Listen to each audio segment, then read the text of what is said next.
This is Zenobia. Here is the Cantonese channel.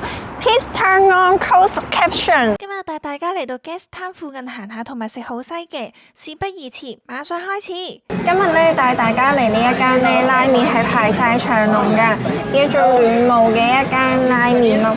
咁就已經嗌咗一個餃子咧，同埋一碗卡式嘅拉麵啦。咁就試下佢睇下好唔好食啦。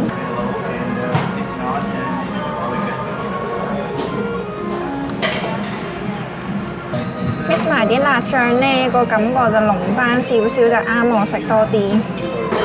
個質素呢，就似係我哋香港好普通都有食到嘅拉麵咁樣咯。咁如果喺外國嚟講食到呢個質素呢，我覺得應該都算係唔錯噶啦。難怪排晒長龍啦啲人。今日冇食嘢啦，一起身就喺度 set 頭啊、換衫啊、整嘢啊。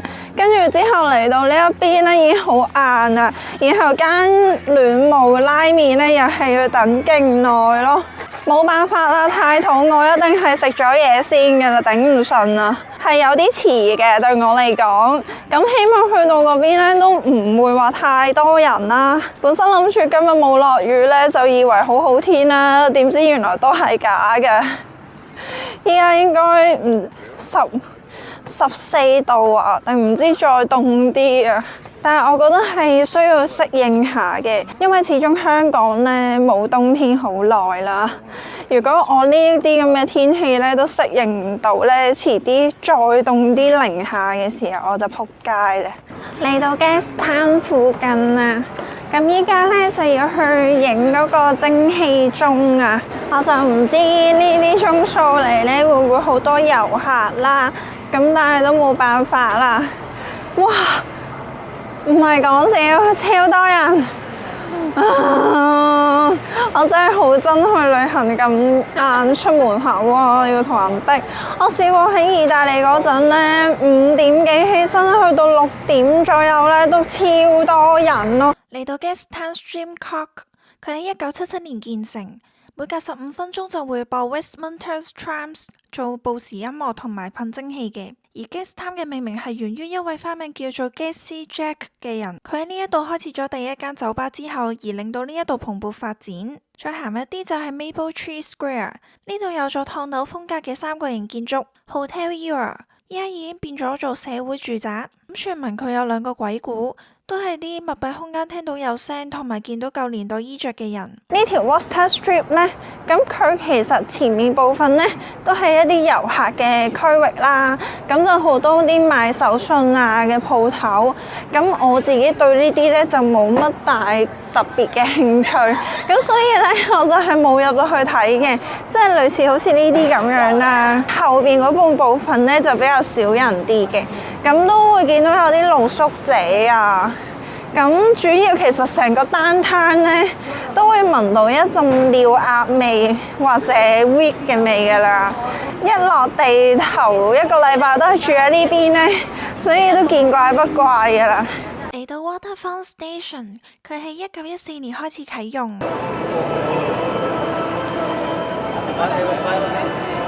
呢度有少少似俄羅斯前蘇聯嘅火車站設計啊！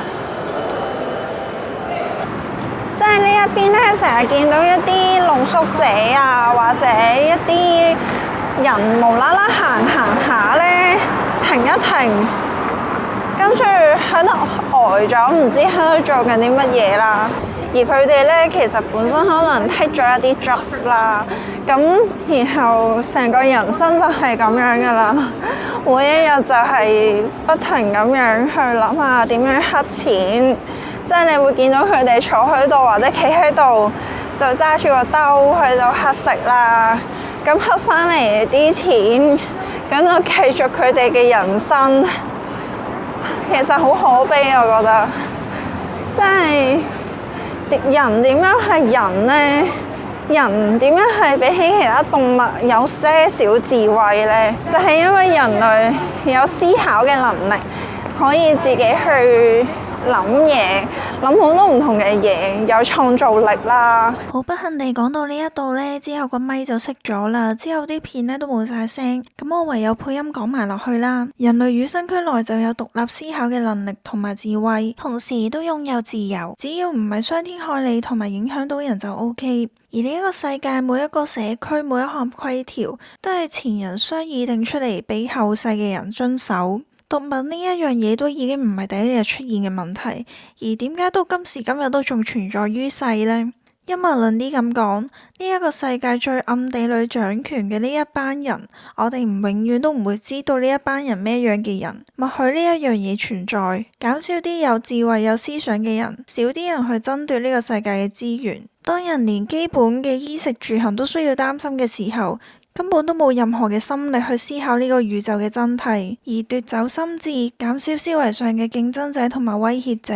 翻返嚟眼前嘅景物啦，呢一度呢就係 Canada Prince 啦，佢喺1986年啟用嘅。咁我喺呢一度兜咗一圈之後，然後我就去咗 Streamwork 呢一間釀酒廠嘅酒吧。咁佢就喺1995年成立嘅，佢嘅賣點呢就係用蒸汽做嘅啤酒。而我有了解過點解加拿大會將所有嘅毒品都合法化，佢嘅出發點係希望有毒癮嘅人唔好怕去尋求幫助去戒毒，其實係好可圈可點嘅措舉，因為每一樣嘢都有心人同冇心人。如果本身癮君子喺佢哋嘅世界嚟講覺得呢樣嘢冇問題嘅話，覺得佢哋嘅人生本身就應該係咁嘅話，根本做幾多嘢都唔會幫到佢哋。但另一方面，人類係慣性中意犯禁嘅。如果一樣嘢變咗平常嘢嘅話，反而係會減少咗意欲。By the way， 我其實抱持嘅立場係覺得天然嘅嘢係無害，化學嘢先係損害腦部同埋心智嘅毒品。咁但係乜都應該係適可而止，水飲過量都係會死人啦，所以自我約束先係最重要。咁我即興嚟咗對 Old Spaghetti Factory Gastown 分店喺1970年開業。呢部53號舊電車喺1904年開始作為公共電車，1957年退役，1969年就放咗喺呢間餐廳度。而傳聞有4個鬼魂住喺呢一度，其中一個最經典嘅係電車售票員，佢會自己坐喺個電車上面，然後突然之間消失。而我係 walk in 嚟到呢度啦，個門口排晒長龍，要入去前台講名就當係拎飛啦。而我前面一對 couple 呢都係 walk in 嚟嘅，但係佢要等1個鐘咯。但係我等咗幾分鐘就有位啦，仲安排咗我坐喺火車裏面，然後我就叫咗個肉丸、番茄意粉同埋一個 signature beer 啦。啲商販會走過嚟同你落芝士粉嘅，咁我話要落多啲啦，佢就落咗勁多俾我咯。而個肉丸嘅味道有啲似 IKEA 嘅 meatball 啦，個番茄意粉呢就係好普通都會食到嘅味道啦。咁佢前菜呢就會送湯或者沙律嘅，食完之後呢都會送 coffee 或者雪糕。咁我覺得呢度啲商販態度非常之好啦，所以我就俾咗23% tips 啦。咁講翻啱啱個議題啦，另一方面係資源分配嘅問題。其實咁多年嚟，個地球都話咗俾我哋聽，佢係負荷唔到我哋咁多人類，而勞動人口短缺並唔係促成要提高生育率嘅藉口。